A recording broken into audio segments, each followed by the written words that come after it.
أعوذ بالله من الشيطان الرجيم بسم الله الرحمن الرحيم وصلى الله على سيدنا محمد وعلى آله وصحبه وسلم.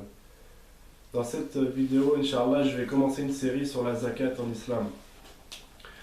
La zakat, dans cette première vidéo, on va traiter brièvement de son sens apparent, qui est connu pour la plupart des musulmans, ainsi que le sens caché. On va commencer à parler du sens caché. Pour le sens apparent, la zakat est une aumône purificatrice, une aumône obligatoire, sous certaines conditions que le musulman doit sortir. Pour ce sens apparent, on va se baser sur un verset, on se basera sur le même pour le sens caché. C'est le verset 7 de la sourate 41 dans lequel Allah Ta'ala dit « Et malheur, wail aux associateurs, ceux qui n'acquittent pas la zakat et ne croient pas en l'au-delà. » Wail, c'est aussi, comme on l'apprend dans la sunna, c'est un fleuve en enfer. L'imam al-Tabari, rahimahullah, dit par rapport à ce verset, il rapporte de Ibn Abbas que ceux qui sont désignés dans ce verset comme étant les gens wail qui iront en enfer, ce sont ceux qui ne disent pas la ilaha illallah. Ça c'est l'avis d'Ibn Abbas. Et c'est aussi l'avis de Ikrima. Ikrima dit que c'est ceux qui ne disent pas la ilaha illallah. D'autres ont dit concernant ce verset qu'il s'agissait en réalité des gens qui ne sortent pas la zakat obligatoire sur leurs biens et qui ne la donnent pas aux gens à qui elle est destinée. Saïd rapporte que selon Qatada, que plutôt ce verset, il désigne ceux qui n'acquittent pas la zakat, c'est ceux qui ne sortent pas et ne croient pas en son obligation. Donc il rapporte un deuxième élément, il ne faut pas la sortir et ne pas croire en son obligation pour être concerné par ce verset. Ça c'est l'avis de Qatada. Or, les savants ont dit la zakat est un pont. Et celui qui y traverse est sauvé et celui qui s'y refuse est voué à la perdition. L'imam al-Tabari il conclut en disant que le plus probable c'est que ceux qui n'acquittent pas la zakat sont ceux qui ne purifient pas leurs biens par celle-ci. Et c'est là la définition la plus connue du mot zakat.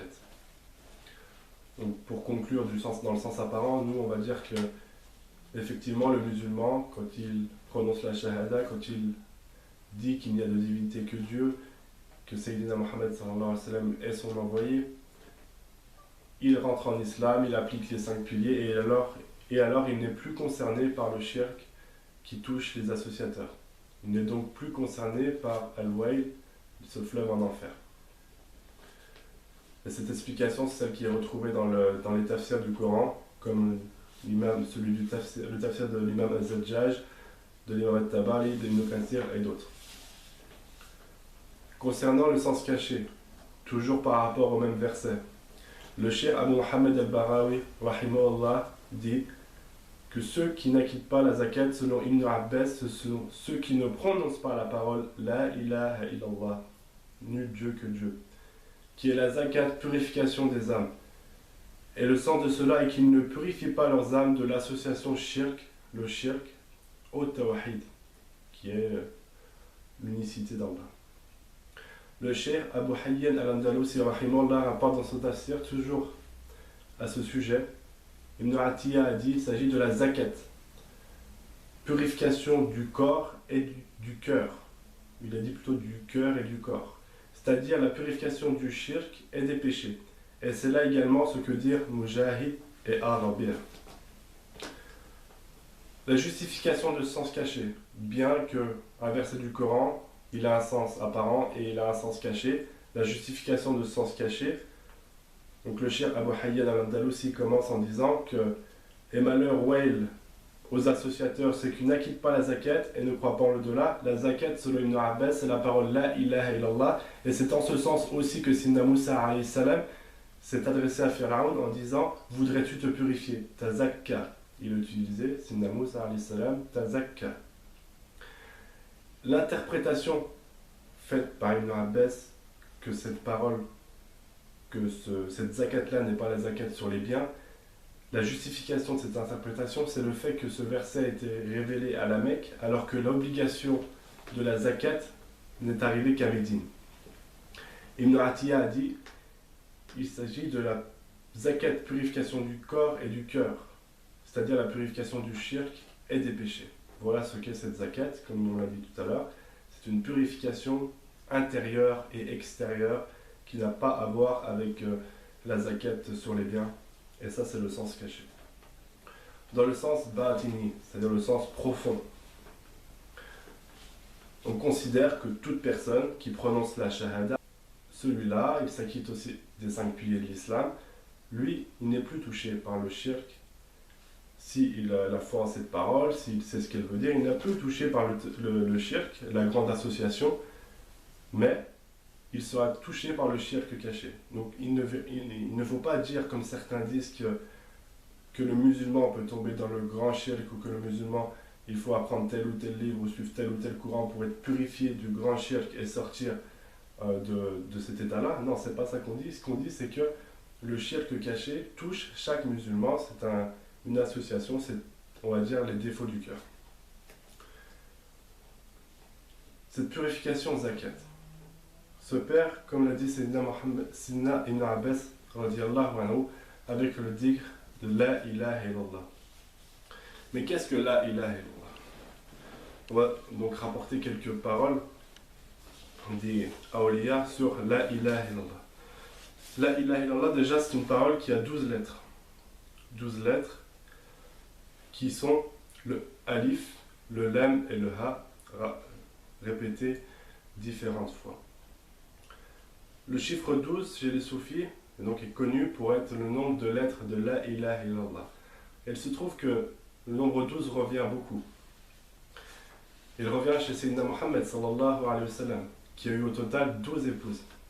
Il revient chez Sayyidina Moussa alayhi salam, qui frappa de son bâton qui représente le alif de Tawhid. Il frappe de son bâton la pierre qui représente la nefs, et de cette pierre jaillit 12 sources. Sayyidina Yaqub alayhi salam, il a eu 12 fils, à qui il a demandé à ses fils d'entrer dans la ville qui représente la nefs par 12 portes différentes. Dans le sens profond de cela, ce n'est pas un hasard ce chiffre 12, c'est une indication de la réalisation du tawhid par ces différents prophètes. Et Sayyidina Muhammad sallallahu alayhi wa sallam, comme on le sait, est celui qui a le plus excellé dans la réalisation du tawhid, personne ne peut l'égaler en cela, et il a réalisé cette parole des 12 lettres de La ilaha illallah à travers l'épouse, et c'est la meilleure manière que de réaliser cette parole. Le prophète sallallahu alayhi wa sallam a dit dans un hadith: Al-Iman, la foi, est divisée en 70 et quelques branches. La plus haute est La ilaha illallah, et la plus basse est le fait d'enlever un obstacle nuisible de la route. 70 et quelques branches, et selon un autre hadith, on dit qu'il y a 70 voiles séparant le créateur de sa création. Le plus haut degré de la foi est donc La ilaha illallah, la réalisation de cette parole par ses 12 lettres. Et le plus bas degré consiste à le fait d'enlever un obstacle nuisible de la route, c'est-à-dire de se débarrasser de l'obstacle de la nefs de notre route vers le degré le plus haut du tawhid. Sayyidina Ibn Abbas définit lui aussi La ilaha illallah d'une manière particulière en disant que La ilaha illallah signifie qu'il n'y a aucune source de bienfait, de souffrance, d'exaltation, d'avilissement de dons et de prévention si ce n'est qu'en Allah. Voilà ce que Ibn Abbas dit de la parole La ilaha illallah. Ibn Ata'illah al-Iskandari radiyallahu anhu, concernant la parole La ilaha illallah, il fait une liste de noms qu'il lui donne, toute une liste de noms qu'il développe. Le premier nom qu'il donne à la parole La ilaha illallah, c'est le Tawhid. Et dans cette liste, arrivé au 12e nom, il donne comme nom la parole suprême, la plus suprême des paroles d'Allah. Le 12e nom qu'il donne à la parole La ilaha illallah. Et ce n'est pas un hasard si c'est le 12e. Ce n'est pas un hasard s'il a choisi le 12e nom pour l'appeler comme ça. Et dans la description de ce 12e nom, il dit que cette parole La ilaha illallah a une lumière. Il dit, en effet, la lumière de la parole, donc faisant référence à la parole La ilaha illallah, se révèle au cœur une fois seulement que celui-ci a reçu d'Allah la force. Par conséquent, les gnostiques, immergés dans la lumière de la majesté divine, portent un regard de dédain sur les mondanités et la puissance des rois. Ils ne s'intéressent pas à la guerre et n'ont aucune considération pour les plaisirs et les beautés de ce monde. Ne vois-tu pas, lorsque la lumière de cette parole apparut pour les magiciens de Pharaon, Ils ne remarquèrent même pas que leurs pieds et leurs mains avaient été coupés. Et ne vois-tu pas que lorsque notre maître Mohammed sallallahu alayhi wa sallam était noyé dans cette lumière, il ne vit pas le monde du royaume, El Malakut, comme lui, le Très-Haut, l'a dit, et il cite le verset, la vue n'a nullement dévié ni outrepassé la mesure, qui est le verset 17 de la sourate 53, faisant référence au voyage nocturne du prophète sallallahu alayhi wa sallam. Voilà pour ce qui est, c'est Ibn Ata'illah qui dit ça concernant la ilaha illallah. La ilaha illallah est une parole aussi qui peut être divisée en trois parties. La première, c'est le la ilaha. Le la ilaha, c'est la purification et le dépouillement du cœur de toute illusion et futilité préoccupant en dehors d'Allah. Il y a la partie qui est le illa. Le illa, c'est le secret du idn, de l'autorisation du shir, qui permet au moulid de passer de sa réalité de fana, sa réalité d'extinction, vers la réalisation de l'existence de l'unique. Et la dernière partie qui est Allah. Allah, le ism, le nom singulier de l'être absolu, le ism que le moulid lit par la lettre Ha et à travers laquelle il va connaître Allah. Les soufis ont aussi dit à nombreuses reprises que la ilaha illallah c'était Allah en réalité, car tout ce qui se trouve dans la ilaha illallah est dans Allah, d'un point de vue des secrets et d'un point de vue de la lecture, car les lettres de la ilaha illallah, comme je l'ai dit, sont alif, lam et ha, et Allah s'écrit aussi avec ces trois lettres. Tout ce qui est dans la ilaha illallah se retrouve donc dans Allah. Voilà pour ce qui est de l'approfondissement, on va dire, du sens caché, le sens batini. Dans une prochaine vidéo, Inch'Allah, on approfondira cela encore de manière plus précise.